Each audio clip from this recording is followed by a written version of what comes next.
Ahoy, everybody. Hello.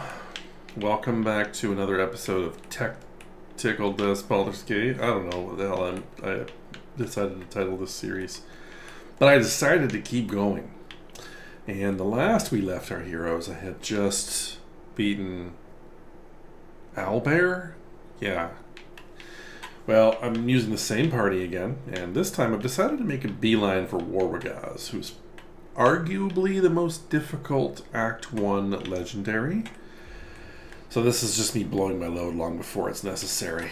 We're just doing a little bit of prep here, just to get ready for the fight. As these boss battles go on throughout this series, they will become more involved and require a bit more explanation. And I'm just making sure I got all the sort points I'm going to need, if any at all. Yeah, great. Make sure everyone's got the buffs they need. Whoa, it's late. I'm going to do it anyway. Gotta make sure I have speak with animals. Oh, I already did. I just didn't see it. And, oh, potions. Kind of important. Take one of those. Alright, so to recap, this party right now, this is by no means required to have this party configuration. It's just the one that I happen to have for this run through, and I'm going to use it to do this. So this is by Tav, my level 6 sorcerer, Draconic Bloodline, Gold Dragon for the access to Disguise Self, which I had originally been using to great success, but anyway, not anymore. So I might swap that out at some point. The difference between that and Fire Dragon is nothing. But Fire is her focus. She will eventually become a Fire Sorc. She's, I guess, currently technically a Fire Sorc. It's just that we don't have had a Fire Acuity yet, so the whole combo is not online. More on that later. I mean, later in the series. We're not going to talk about... We're not even early enough to talk about builds yet. Character builds. Because right now you're kind of just... Level 6, there's not a heck of a lot of freedom to do things differently. Anyway, she's got the Circle of Blasting on for an extra Scorching Ray cast at level 2, which is nice. You got the Daredevil gloves, because they're just the best gloves that I've found so far. For a Sorc, gives her a +1 to spell attack rolls. No big deal. I could probably go with the Dex gloves, because they also give attack +1 on everything. But the Daredevil proximity is kind of nice. You don't have to worry about positioning. Boots of Stormy Clamor. So if you inflict a condition, you apply Reverberation, which in itself is another condition, but doesn't count. Doesn't, like, infinitely stack. Crusher's Ring for movement, because I'm a halfling and I'm slow. Ring of Protection, because I'm not wearing any armor, and why not? An extra magic missile cast with Psychic Spark never hurts. Spell Sparkler, which is just extra damage on all of my spell hits. And Bow of Awareness for some initiative. Karlach, I've turned into a bard, College of Swords bard. Not because it's necessary at all, just because I really like having a bard. They're just a lot of fun, they're really cool. She's going to be, of course, a Thwip Thwipper with some Titan String Bow and the Club of Hill Giant Strength, not using elixirs. Elixirs are being reserved for my monk. The Karlach is going to use the Titan String Bow with the club. Also, Ritual Dagger for Self-Bless. Siren's going off. Well, my house isn't on fire, that's what matters.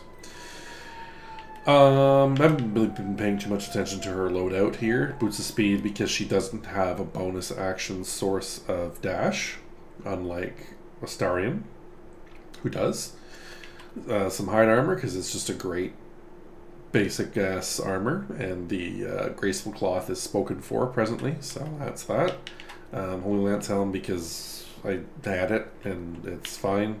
Caustic Ring is on her because she technically has the highest volume of attacks, and whenever you're talking about a damage rider ring that applies damage to each of your attacks, you want to give it to the character that does the most attacks, and this only applies to weapon damage, so it can't be a machine gun Sorc or wizard or something like that, or an EB blaster. Guiding Light because I don't think I have any other rings, or I do, but I don't care to wear them. Amulet of Misty Step for a Misty Step cast, which is always great, and the rest I already touched on. Lae'zel's a monk. She punches things. She has the Sizzling Gloves for some extra fire damage. Lightning, the Sparks Wall Ring for immunity or resistance to lightning and not being electrocuted. Spurred Band for whatever. She wears the Guidance Necklace because I don't have a cleric usually, but for combat I put the Amulet of Branding on her because Brand the Weak at this stage of the game is a really, really useful ability to have. I recognize that it's a bonus action to activate, and her bonus actions are fucking killer, but it's just so good. And in this fight in particular, because I'm probably going to apply it prior to combat, I think. We'll see about that. I'm not sure if it aggroes the enemy. Some of these abilities do and some don't. Like Bestow Curse doesn't. It doesn't make them angry at you for some reason. I don't know why. I never actually tested it and I can't remember if I had. And she's got a bow in her that she occasionally uses if she's out of range and out of movement. Astarion is a Gloomstalker Assassin, 3/3 right now. His Assassin is fucking broken, and we're going to try and trigger a surprise round. I cannot remember from memory if Warwagaz has alert or not. If he does, then the surprise round is not going to matter when it comes to Warwagaz. He's going to get a turn. He's going to do some things. Shouldn't matter. We'll still kill him on turn 1, I think, if my damage calculations are correct. If not, I'm going to delete this video and go recalculate and make a new build and do it again. But I'm pretty sure this loadout on these 4 guys is going to be fine. For the first time in this series, however, I'm going to prepare a bit more. So I'm going to drink some elixirs, I think. Because I really do want to go first if I can. Elixirs of Vigilance on at least my Sork is a good idea. Lae'zel's already got an elixir, so she's spoken for. I would also like my Bard to go first. And what's my initiative on the Astarion right now? 6? 7? He's fine. He should be fine. So I think we're good. Let's save here. Just in case you have a crash. So even on honor mode. Oh, by the way, I should probably show you that I'm on honor mode. Just in case you have a crash, you might need to reload. And so you still need to save. You still need to save on honor mode. Now the interesting thing about this fight, I should lean closer to the mic, shouldn't I? So I'm less fucking echoey. Shut up, Karlak. I love you, but god damn, you're chatty. So the interesting thing about this fight is that you can walk right up to him, and he's not hostile at first. He actually wants to talk to you. So you have every opportunity to get the jump on him if you want. Some people think that's cheesy. In fact, I was on Reddit today and everyone was like, surprise rounds are bullshit, man. New players and highly experienced players think surprise rounds are kind of bullshit. And honestly, like, I kind of agree. Again, this strategy is not the only one you can employ. You can just base tank him and beat the fuck out of him without any stealthy bullshit. You don't need to do what I'm about to do. I just want to do it. So as I said, you can walk right in here. Until you talk to him, I don't think anything happens as far as I recall. You can even go loot some of the shit in the chest and whatever. You can get the Gloves of Belligerence guys if you want. All kinds of things you can do. You can even examine him. So look at this. Legendary Resistance, of course. He has a +10 bonus to his next saving throw. Fine. And he, of course, has a Ready to Parry, which is something you're going to have to burn through. He has extra attack and Perfect Sentry. Yeah, so he can't be surprised anyway. So we just want to go before him. Yeah, even if we're not going to trigger a surprise round. But his buddies can all be surprised, at the very least. I think. Yeah. Yeah, they're still surprisable, so I will... Yeah, I think we're good here. His initiative's only +2. He's going last in the turn order, more than likely. Because my lowest in it is on Lae'zel, and I think she's still a +3. So, odds are she's going ahead of him. Question is, Branding the Weak. So with Branding the Weak, what it does is it exposes the weakness of an enemy. They become vulnerable to any of your choice, bludgeoning, slashing, or piercing. I am probably going to opt for piercing because Karlach packs a fucking wallop when she hits, and I'm going to do everything that I can here to make sure that she hits, even with sharpshooter on. Okay, let's go to turn-based mode, and let's do our final prep. So she's going to get an oil of accuracy for a +2 to hit. I think Aura, my Sork. Huh. What's she gonna do, oil and or potion wise? I hadn't thought about this.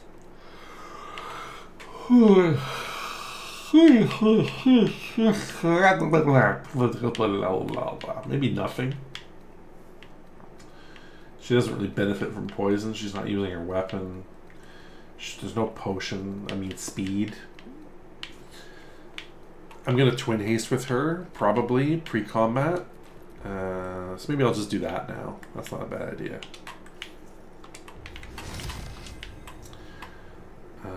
Who am I gonna do it on? Karlach for sure, because I want her to be able to unload completely. Who else? Starion? Or Lae'zel? I think Lae'zel hits for more. Let's do Lae'zel. Okay, so that's her pre-combat action. Well, she has a pre-combat bonus action. Still drink a potion. I suppose I could pot of speed myself, but then I go lethargic after 3 turns and become useless. That shouldn't matter because the fight will be over by then, but gosh darn it, I'm just so anal retentive about that kind of thing, so maybe I won't. Yeah, I'll leave her bonus action untouched. Karlach already had an oil. Lae'zel. Does Lae'zel want an oil? No, she's fisting it.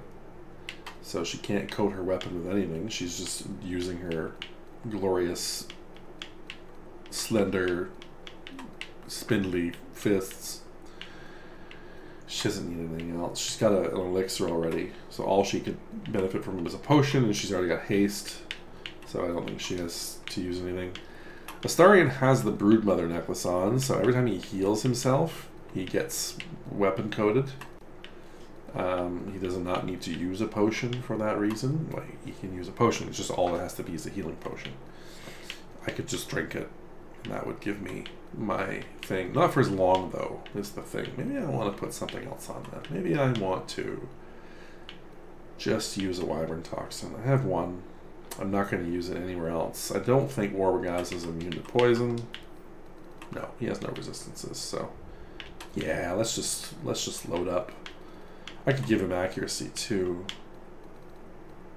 And I want to make sure I got my stabbies on too, so switch over to my stabbies.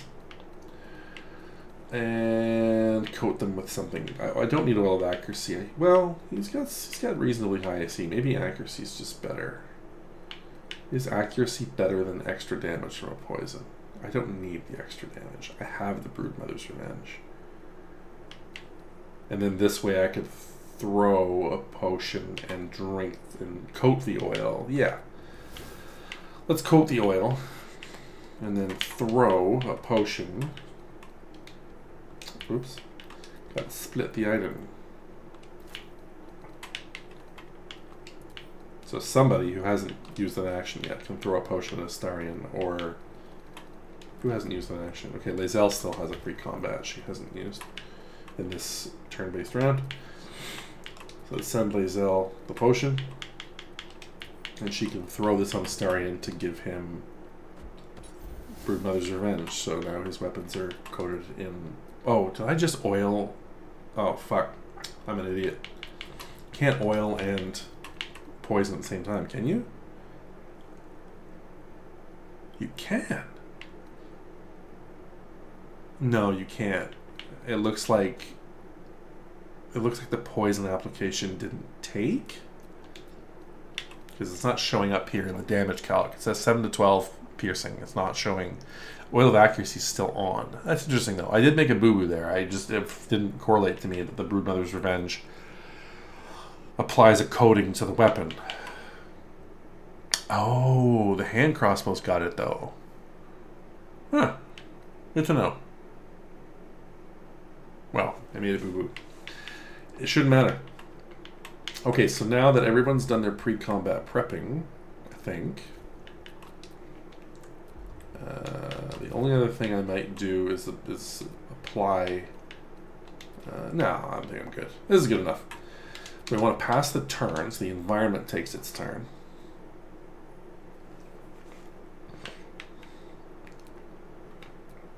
And now... What did he just apply to himself? Oh, Mind Claws. Ah, the computer knows combat's coming. Look at that. Yeah, his legendary action is this.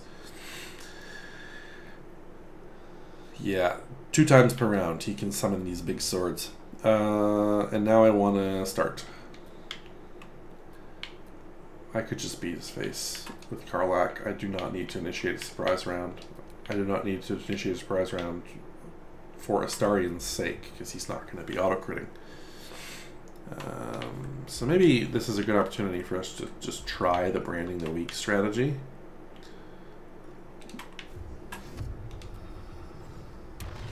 Okay, that started combat. Good to know. 55% to hit. Not great. She doesn't need to hit with everything though. Yep.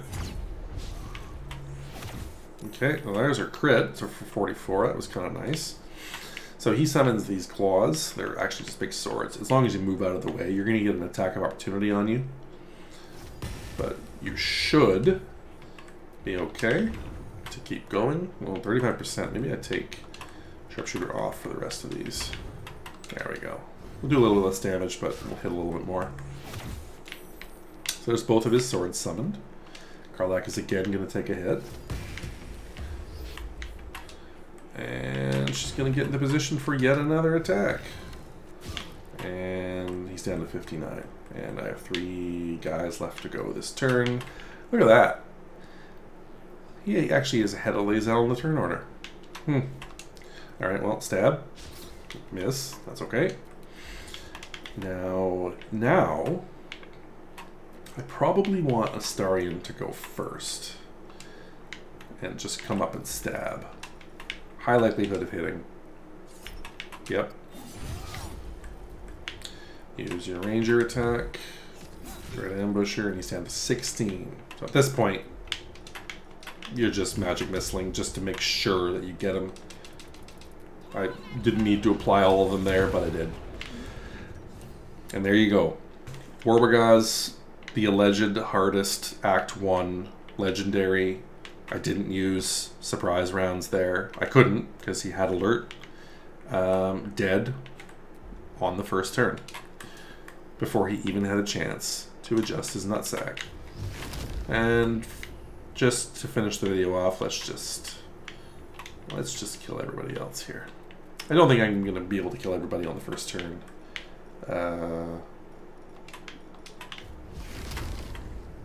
Like the boss, but well, maybe. Let's just see how much we can do. Let's split up some damage here. They don't have resistance. I haven't used my crit yet. There's that. Now I'm going to take a hit or two.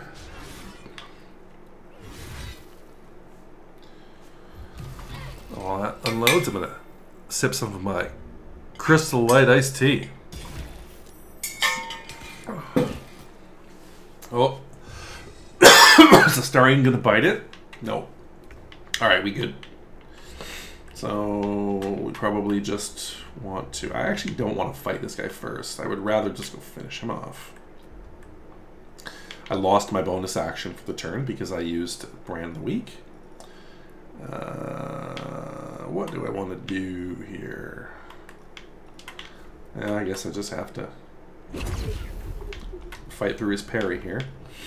Do I want a Stunning Strike? Yeah, let's try it. Saved. Luckily I'm hasted, I get to try again. Oh, and I missed this time. That's okay.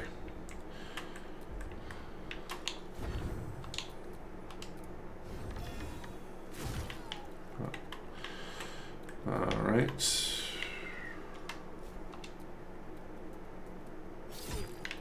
Yeah. And I'm going to save that and switch over to Stallion for a sec here. I'm just going to use the weaker attack to kill him. Do I have enough movement to get up there? No, I can't stab him in the face. And I wasted my jump, my bonus action for a jump. So just shoot him. Karlach. Again, don't need to approach him here. I have no flourishes left as a bard. That's okay. I'll just hit him. And last but not least, there we go. Yes, he was. 145 HP. It seems like a lot. It wasn't. Even my mistakes didn't matter.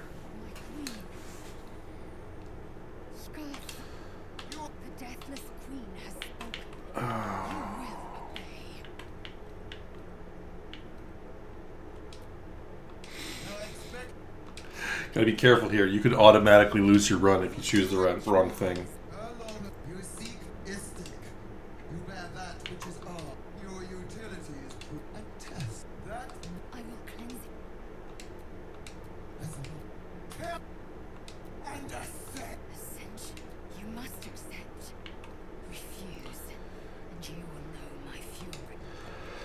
Just agree. Some of your party will disapprove, but it's the safest thing to do. Some of the options, if you choose them, you'll just result in automatic death. She doesn't like to be told off. Interestingly enough, though, from this point on, you don't actually need to go into the prison. You're safe, so you can loot, you can grab the Blood of the Thunder, and I think you can just get the fuck out and nothing happens. Don't quote me on that. I've never had the balls to try it. Okay, well, I don't need to film any more video. I think this is fine. That's the video. That's how you beat Warbagaz in honor mode on turn 1 with a random half-assed party configuration where all I did was like read what things do and apply those things situationally to beat an otherwise difficult enemy. Like, comment, and subscribe. I actually don't care. If you're one of my regular viewers just watching because you miss me, I appreciate it. Thank you so much. If you're new to the channel because I linked this somewhere and you decided to watch it, thanks.